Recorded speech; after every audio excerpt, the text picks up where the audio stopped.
UCO at the John Barthell Pollinator Garden, and joining me is Dr. Gloria Caddell. And Dr. Caddell, thank you for inviting us down here to see your pollinator garden. It's beautiful. Thank you for being here. So tell me a little bit about the background of establishing this garden.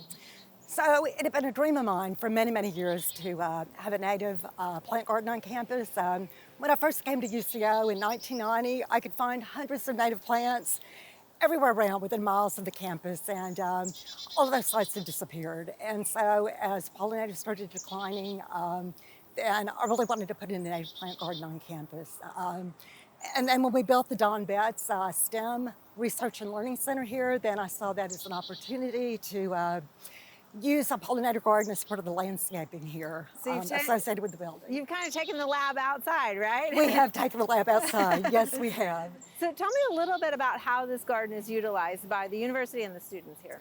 Okay, so we have classes that use it. Many biology classes use it. Our majors class in biological diversity comes over and does activities in it. We have plant taxonomy, plant ecology, entomology classes that will use it. We also have classes from liberal arts like environmental ethics that have come to the garden. We also use it for outreach with K-12, so we've had middle school students come over and do activities where they observe pollinators to the native plants in this garden. Then they go over to another garden on campus that has non-native plants, and they compare how many pollinators they have here in the garden, they see here in the garden, with how many they see in the non-native gardens on campus. So they're doing research. They're doing research. They're doing research, and they get very, very bored in the areas with non-native plants. They've also collected plants, and with the help of a chemistry professor, they've looked at the chemical compounds in the plants. We brought our summer bridge students over who are the incoming freshmen who want to major in STEM fields. We've done activities with them. We've done Earth Day tours of the garden. Mm-hmm. We hope that more and more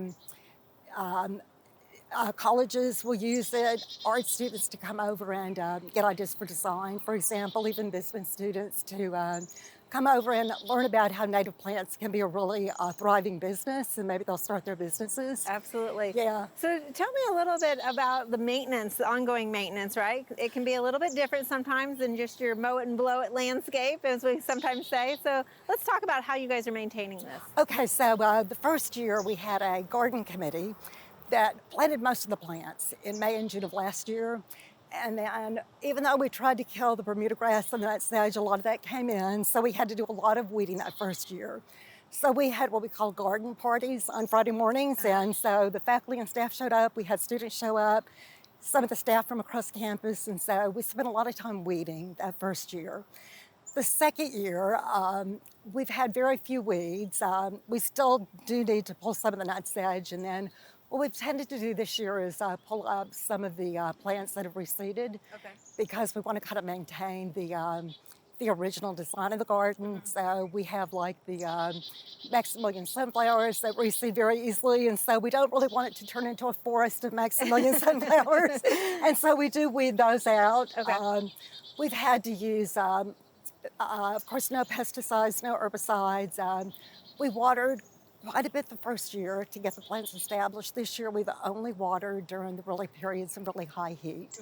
So it's been really, much easier this year to maintain it as the plants have really filled in and, shaded out the weeds. Well, and I know one of the big questions is how to keep the Bermuda grass out, right? Obviously, you're still fighting that sometimes, maybe in there. But I love this nice concrete border that you have here. It's a good warning track, at least. Start to see it encroaching there, right? Yeah. We also had some erosion problems, and so what we did, we had the dirt flowing out onto the lawn down here, which the grounds crew didn't really like, and so we planted the fog fruit down here, which serves as kind of mulch, and so that really took care of the erosion problems. It's a good ground cover. It's a great ground cover, and visited by many, many pollinators. And it's in full bloom right now. It is. It's in full bloom. Fantastic. Well, tell me about some of your other favorite plants in this garden. Oh gosh, I can't pick a favorite. We have passion flowers, so we have vines, we have passion flower, we have the trepid honeysuckle. We have many plants that have a very long growing season, flower from spring into the fall. Engelmann's daisy, for example, so I love that plant. The Letterman's Vernonia is just amazing. It attracts so many bees and butterflies. The cup plant, I love the cups, formed by the leaves that fill up with water, so the insects and birds can come get water. And they also just grow so tall. And the Maximilian sunflowers in the fall. And then in the fall, a little bit later, when the aster comes in, the New England aster, it just is such a huge, beautiful splash of color. So I really love it. Yeah. Well, I love all the plants. Well, I know you're a biologist, your Yes. training and your background, and so Yes. obviously you had a big involvement in getting this established and also developing the plant list for this as well. Yes, it was. We tried to pick Oklahoma native perennials, and we did want to make sure things were in flower from the spring through the fall. And then also, I wanted to have a good representation of plant families so that it would be very useful to courses like plant taxonomy. And then, of course, many different pollination mechanisms to attract many, many different pollinators. Absolutely. And then Connie Scothorn, who was our landscape architect, just did a fantastic job laying out the garden. When I got with her and asked her to be our landscape architect, I said, I want this to be the most beautiful pollinator garden on the face of the earth. And I know I'm partial, but I really believe that it is. It is a beautiful garden indeed. Thank you so much for sharing it with us today. Thank you so much.